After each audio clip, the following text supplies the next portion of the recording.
So number one, you need to be very intentional and deliberate. I'm gonna give you 4 things, I'm letting you go. The first one is you need to be very intentional and deliberate. And what I mean by very intentional and deliberate is, please, you have to hear this.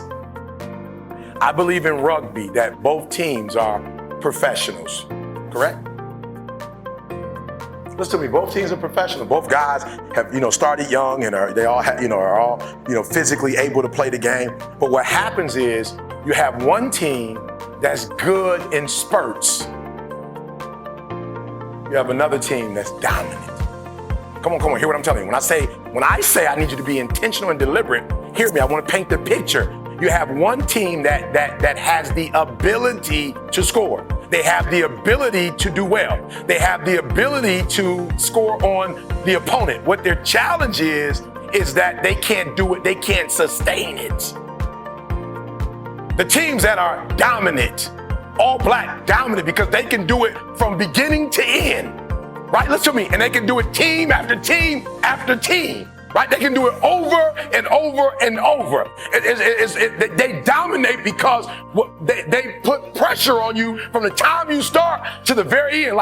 Even when they're up, they continue to dominate. And your problem is you're not intentional and deliberate. You wake up on Monday and you might be strong, but by Wednesday,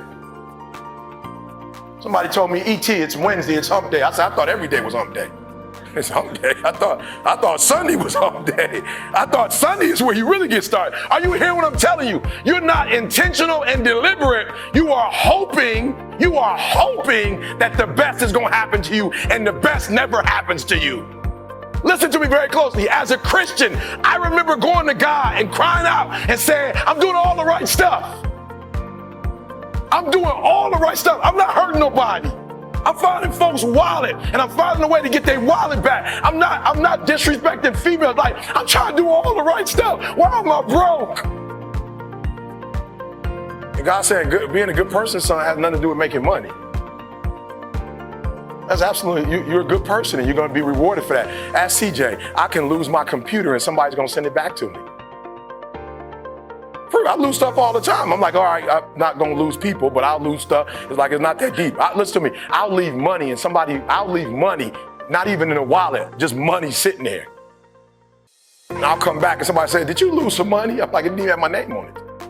I'm being honest, the Beats by Dre, I left them on the plane the other day, did some work, came back. I just randomly walked up to 48, exit gate 48, randomly just walked up and said, I lost some headphones. And he said, are they black with red? I said, yeah. He said, I think that they're down in the security. I'm like, security? That's 2 miles from here. I got to catch a plane in another 15 minutes. He said, I'm sorry. What's your name? I said, Eric Thomas. He said, they're right here. We're talking about in Los Angeles, California. I randomly walk up to a gate and this guy just happens to have my... So God said to me, good stuff is always going to happen because you're doing good stuff. Money's not going to come to you because you're not doing money stuff. Come on, you got to hear what I'm telling you. He said you got to be intentional and deliberate about money stuff. You got to create a product that people need, and you got to give it to them regularly. Thank God on Monday for the last 8 years. You just got to keep giving it to them. In the first year, nothing. The second year, nothing. The third year, a little something. The fourth year, a little bit more. By the fifth year, boom, you're a household name. You got to be intentional and deliberate, whether you're making money or not making money. You got to decide that you're going to do something, and you got to do it every Monday, every Tuesday, every Wednesday, every Thursday. The problem with some of you in this room, you're not intentional and deliberate. You're a good person that just hopes the good stuff is going to happen to you. So you need to be on Facebook, because Facebook, they're not just good people. They do the analytics and tell you who's watching your stuff and who's not watching it. They give you the numbers. Hear what I'm saying? If you are intentional and deliberate. So I wake up every single day. See, I don't care what country I'm in. I don't care how long we've been on the flight. I don't care what our schedule is. What time do I wake up every day, see? Okay, when we were in Poland, what time did I wake up? Okay, what about England? What about Australia?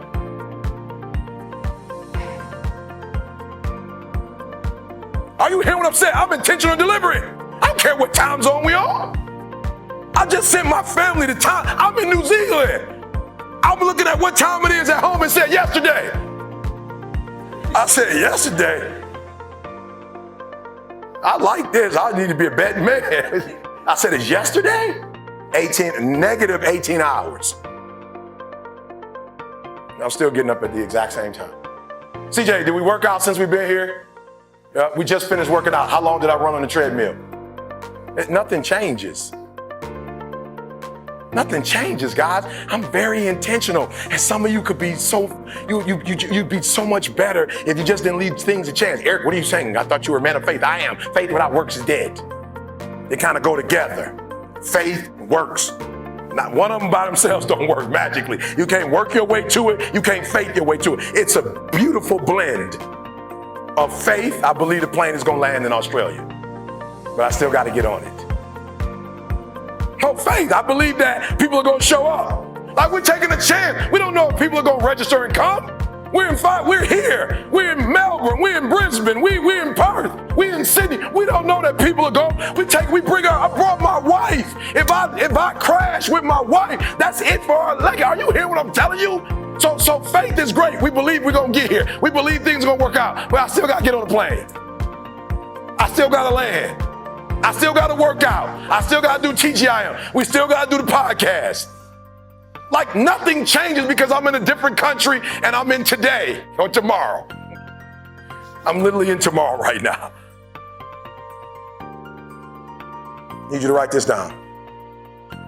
How can you be more intentional and deliberate about your life? And when you get home, you're going to answer it for me. All right, 2 more things. I'm going to let you guys get out of here, I promise. I need you to be intentional and deliberate. Do we do the podcast at a different time every week? Same time. Do we do Thank God It's Monday on Wednesday?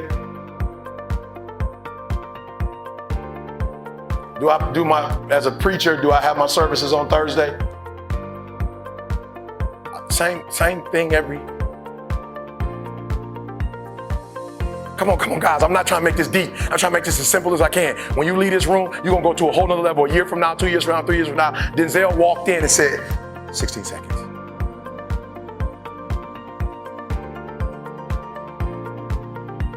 Principle number 2, he was aware, heightened sense of awareness. You need a heightened sense of awareness. Some of you are making the same mistakes over and over and over and over and over and over and over. I need you to have a heightened sense of awareness. When he walked in the room, before he moved, he studied. And many of you in this room, you are moving and then studying. And you keep making the same mistakes over and over and over. Come on, hear what I'm telling you, making the same mistakes over and over and over. And I remember crying. Why are these guys, motivational speakers, traveling all over the world, and I don't get to travel all over the world? I'm trying to do right by people. I'm speaking all over the world. What's going on? And as I did my homework, I said, oh, Eric, you're doing something wrong. You are motivating and they're empowering. You're just telling your story, but you're not making the connection between their life and your story. There are no principles. You're not principle driven. There's not enough content in that. I didn't cry or complain. I just looked at my life and said, E.T., you need to make some adjustments. But that only happens when you have a heightened sense of awareness. So do me a favor, at least an hour a day of every day, you need to be reflecting on what you're doing good and what you're not doing good. Now, we can break that up if you want to. If you want to break that up into 20 minutes in the morning, 20 minutes for lunch, 20 minutes at night, you want to do a half hour in the morning, a half hour at night, I don't care. I just don't want you to make the same stupid mistakes over and over and over again and call it life. I don't want you to keep doing dumb stuff and say, my life is miserable. No, your life is not miserable. Your reflection time is miserable. Your ability to edit, to make adjustments, to make corrections is messed up.